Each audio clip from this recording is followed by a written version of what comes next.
আসসালামু আলাইকুম। আর একটি প্রাইভেট আসসালামু আলাইকুম। আর একটি চাকরির খবর নিয়ে হাজির হলাম। আজকের চাকরিটি কিন্তু গ্রাম উন্নয়ন কর্মগাগ নিয়োগটি প্রকাশ করেছে। 685 পদে নিয়োগটি প্রকাশ করেছে। আজকের চাকরিটি কিন্তু নারী পুরুষ উভয়ে 64 জেলা থেকে আবেদন করতে পারবেন এবং এসএসসি পাশেও কিন্তু আজকের চাকরির সুযোগ রয়েছে এবং বেতন কিন্তু সর্বোচ্চ 48,609 টাকা বেতনের চাকরি। তো চলেন বেশি কথা না বলে চাকরি সম্পর্কে বিস্তারিত একটু তথ্য জেনে আসা যাক।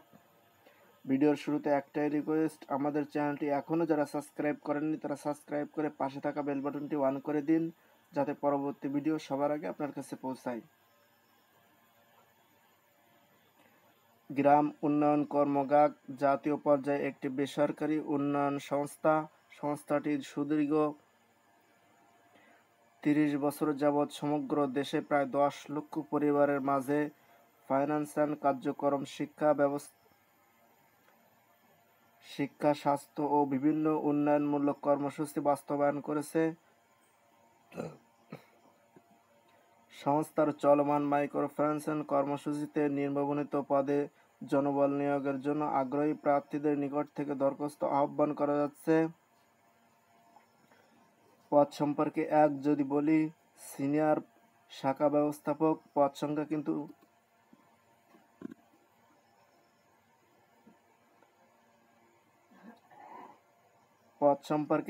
যদি আলোচনা করি, সিনিয়র শাখা ব্যবস্থাপক পদ সংখ্যা কিন্তু 25টি, বয়স কিন্তু সর্বোচ্চ 40 বছর, শিক্ষাগত যোগ্যতা স্নাতকোত্তর সমমান স্নাতক, জাতীয় পর্যায়ে ক্ষুদ্র ঋণ প্রতিষ্ঠান ঋণ কর্মসূচিতে শাখা ব্যবস্থাপক পদে ন্যূনতম 3 বছর কাজ করার অভিজ্ঞতা থাকতে হবে। মাসিক বেতন সর্বসাকুল্যে 48,609 টাকা। মোটরসাইকেল জ্বালানি বিল, মোবাইল বিল, লাঞ্চ ও অন্যান্য ভাতা সহ। এছাড়াও লক্ষ্যমাত্রা অর্জন সাপেক্ষে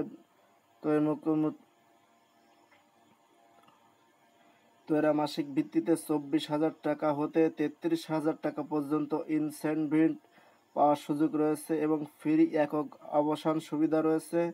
পদ সম্পর্কে দ্বিতীয় যদি আলোচনা করি, সিনিয়র ফিল্ড অফিসার পদ সংখ্যা কিন্তু 100টি, বয়স কিন্তু সর্বোচ্চ 35 বছর, শিক্ষাগত যোগ্যতা স্নাতক ডিগ্রি, মাইক্রো ফাইন্যান্স কর্মসূচির ন্যূনতম 5 বছর কাজ করার বাস্তব অভিজ্ঞতা থাকতে হবে। মাসিক বেতন কিন্তু 35,660 টাকা এবং মোটরসাইকেল বিল সহ নানান সুযোগ সুবিধা রয়েছে। এছাড়াও লক্ষ্যমাত্রা অর্জন সাপেক্ষে তৈমুখী ভিত্তিতে 16,000 এবং 22,000 টাকা পর্যন্ত ইনসেনটিভ পাওয়ার সুযোগ এবং ফ্রি একক থাকার সুবিধা রয়েছে। পদ সম্পর্কে তৃতীয় যদি আলোচনা করি, পদ সংখ্যা কিন্তু 400টি, বয়স কিন্তু সর্বোচ্চ 35 বছর,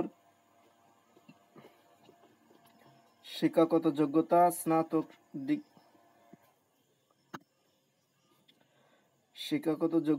স্নাতক ডিগ্রি কিন্তু থাকা লাগবে এবং 6 মাস শিক্ষানবিশকাল মাসিক বেতন 18,000 টাকা এবং মূল্যায়নের ভিত্তিতে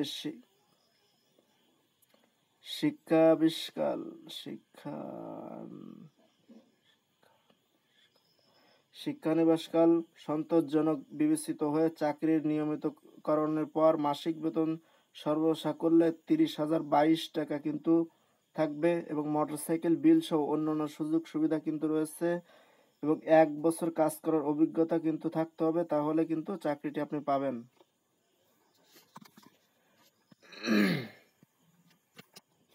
পদ সম্পর্কে 4 যদি আলোচনা করি, জুনিয়র ফিল্ড অফিসার পদ সংখ্যা কিন্তু 100টি, সর্বনিম্ন বয়স কিন্তু 25 বছর এবং সর্বোচ্চ বয়স 35 বছর, শিক্ষাগত যোগ্যতা এইচএসসি অথবা সমমানের পরীক্ষা, 6 মাস শিক্ষানিবাসকাল মাসিক বেতন 16,000 টাকা, মূল্যায়নের ভিত্তিতে শিক্ষানিবাসকাল সন্তোষজনক বিবেচিত হয়ে চাকরির নিয়মিতকরণের পর মাসিক বেতন সর্বসাকুল্যে 28,025 টাকা এবং মোটরসাইকেল জ্বালানি বিল সহ দুপুরের লাঞ্চ সহ অন্যান্য সুযোগ সুবিধা কিন্তু রয়েছে।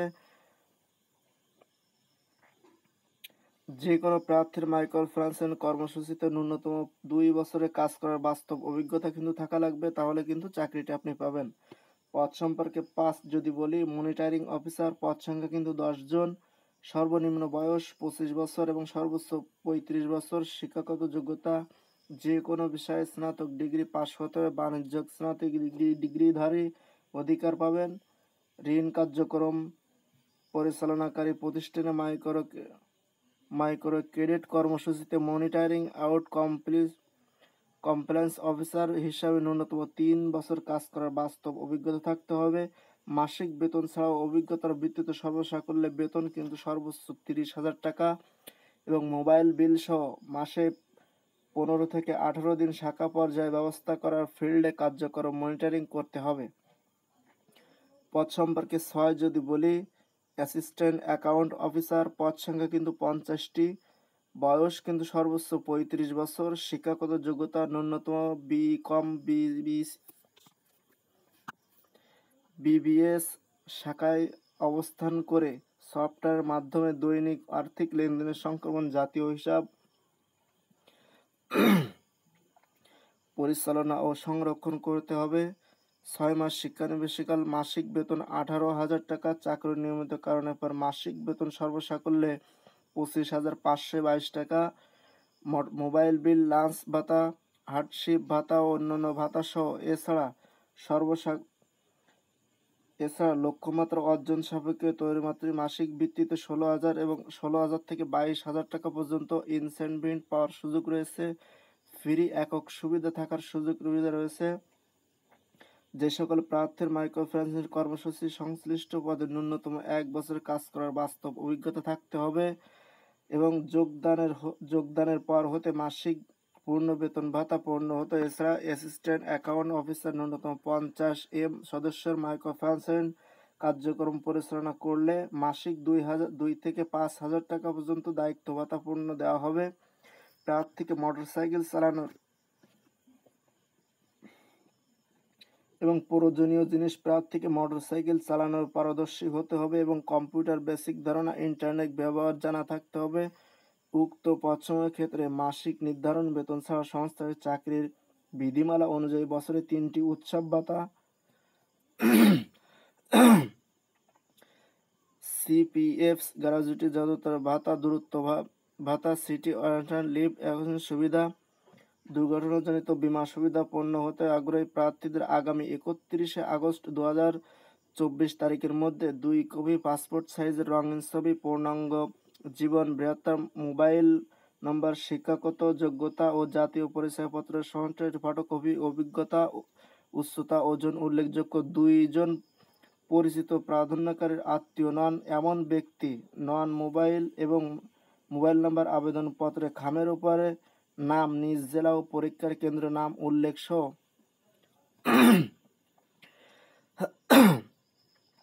কোঅর্ডিনেটেড মানব সম্পদ বিভাগে গ্রাম উন্নয়ন কর্মগার্ড প্রধান কার্যালয়, ডাক টাওয়ার, বনানী, বগুড়া বরাবর আবেদনপত্র প্রেরণ করতে হবে। শুধুমাত্র বাছাইকৃত প্রার্থীদের নিয়োগ পরীক্ষায় অংশগ্রহণের জন্য মোবাইল ফোন SMS এর মাধ্যমে জানানো হবে।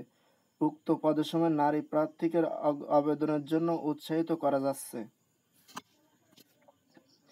বিদুরী, ঢাকা, চট্টগ্রাম, ময়মনসিংহ, সিলেট ও খুলনা বিভাগে কাজ করতে আগ্রহী প্রার্থীগণের নিকট ক্ষেত্রে অগ্রাধিকার পাবেন। বাছাইকৃত প্রার্থীদের নিয়োগ পরীক্ষা যশোর ও ঢাকা, বগুড়ায় অনুষ্ঠিত হবে।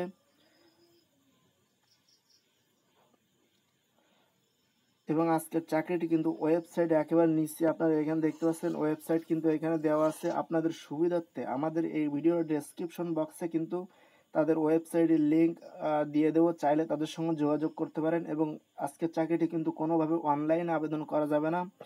এখানে দেখতে পাচ্ছেন আপনার বায়োডাটা কিন্তু আপনার নিকটস্থ যেখানে গ্রাম উন্নয়ন কর্মগার্ড আছে প্রধান কার্যালয়, সেখানে গিয়ে কিন্তু জমা দিতে হবে এবং সে জায়গার নাম হলো বগুড়া বরাবর আবেদনপত্র প্রেরণ করতে হবে। ডাক যোগাযোগের মাধ্যমে তো কোরিয়ার সার্ভিসের মাধ্যমে কিন্তু আবেদন করতে পারবেন। ধন্যবাদ। ভিডিওটি ভালো লাগলে অবশ্যই আমাদের চ্যানেলটি সাবস্ক্রাইব করে পাশে থাকা বেল বাটনটি অন করে দিন।